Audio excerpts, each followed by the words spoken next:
said Singapore ranked below Finland, Denmark and Switzerland in a United Nations report on how corrupt the country is. But these countries pay their top civil servants less than Singapore. And this had Minister Mentor Lee Kuan Yew on his feet and challenging his statements. Does he realize that Singapore's GDP is only 1/3 of its external trade? That our external trade is 3.5 times that of our GDP, higher than Hong Kong at three times. And that if this economy ever falters, that's the end of Singapore and its first world status. Denmark, Switzerland, and Finland are part of Europe. You can fail and you're still caught in a European situation. If you fail here, you go back to a Southeast Asian situation. Just look around you. So is the Minister Mentor saying that without paying such a high salary, we were bound to fail? And I do not think even if we pay top earner salaries, can the present government bring Singapore up to superpower as what he has mentioned for those in Denmark? Mr. Lee. I'm putting a simple question and ask for his clarification. He has compared Singapore as if it were a Denmark, a Switzerland, or a Finland. Their system, their governments, never produced the kind of transformation that we have.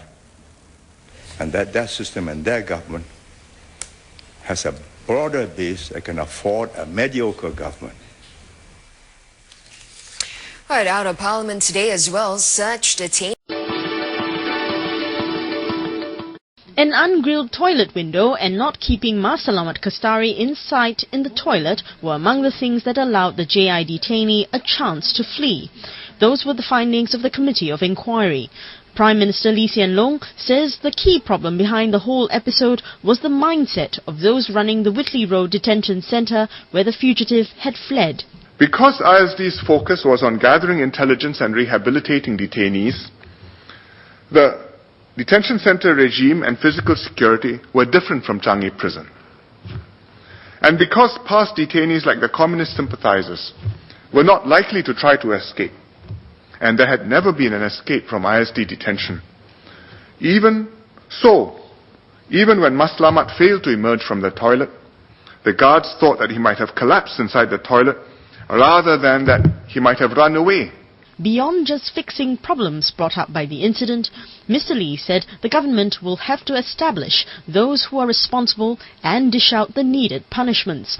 While acknowledging that the superintendent of the detention centre and his staff had let their guards down, Mr. Lee stopped short of finger-pointing. I am satisfied that the ministry has taken the correct remedial and disciplinary action and that the minister and top management were not to blame for what has happened.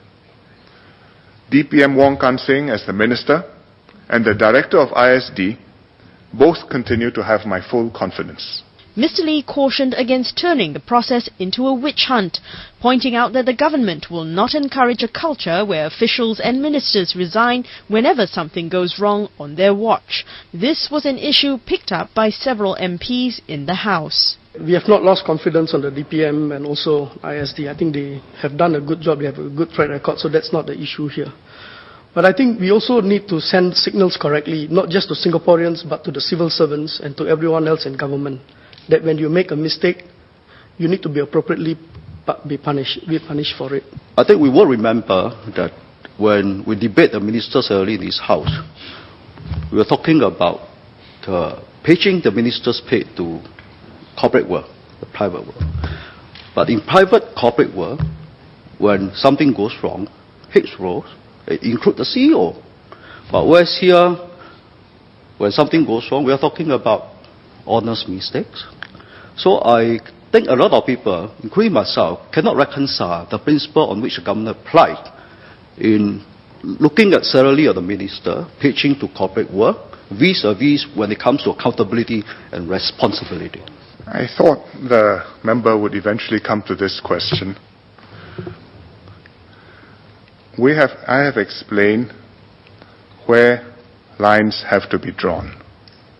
Even the member has not suggested that I should resign because I appointed Wong Kan Seng, and Wong Kan Seng was a minister, and the soldier under him let this happen. A line has to be drawn somewhere. We have to see this in perspective. If there are any questions which he finds unsatisfactory in the answer, he could have pursued the matter. If there are any questions which showed that the DPM was not up to this, that he was to blame, he gave the wrong instructions, he told people not to grill up the window, he suggested that we didn't need so much fencing, therefore this happened, he should have raised it. Nothing happened.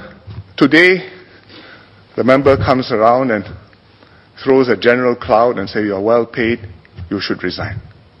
Let me ask the member whether he thinks the DPM ought to resign because of this. No answer. So I think that settles the point. PM Lee's rallying call, the ISD will recover from this setback and press on with their mission. He urges Singaporeans to give the agency their full support as they have done so in the hunt for Mas Selamat.